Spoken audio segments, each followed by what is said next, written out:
कोई भी तुम्हें रेफरल देने से मना नहीं करेगा अगर तुमने ये 3 से 4 चीजें कर लिया तो। लोग सबको मैसेज करते हैं कि रेफरल दे दो, लेकिन कहाँ दे दो, किसको दे दो, कौन से जॉब आईडी के लिए दे दो, कुछ भी मेंशन नहीं है। ऐसे कभी रेफरल नहीं मिलता। तो अब करना क्या है? सबसे पहले कंपनी के करियर वेबसाइट पे जाओ, अपने प्रोफाइल के हिसाब से ओपनिंग ढूंढो एंड उसके जॉब आईडी को नोट करो एंड लिंक्डइन पे जाके उस कंपनी के एम्प्लॉय को मैसेज करो।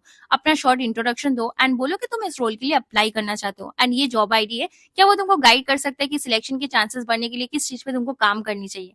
एंड प्लीज सही इंसान को मैसेज करो। अगर फाइनेंस रोल के लिए अप्लाई कर रहे हो तो फाइनेंस टीम के किसी एम्प्लॉय से बात करो। आईटी वालों से बात करके कोई भी फायदा नहीं है। अगर ओपनिंग नहीं भी है तब भी कनेक्शन बनाओ, पूछो कि फ्यूचर में कब हायरिंग हो सकती है, कौन सी स्किल्स पे इंप्रूव करनी चाहिए एंड अपने सीवी या रेज्यूमे भेजकर फीडबैक मांगो। एंड सबसे इंपॉर्टेंट बात, सामने वाले की टाइम की रेस्पेक्ट करो, स्पैम मत करो, पेशेंटली रिप्लाई का वेट करो। जब उन्हें लगेगा कि तुम जेन्युइनली इंटरेस्टेड हो एंड एफर्ट कर रहे हो, वो तुम्हें रेफरल देने के चांसेस बहुत ज्यादा बढ़ जाते हैं। एंड ऐसे वीडियोस के लिए सीएमएस साइबर को फॉलो कर लेना। बाय।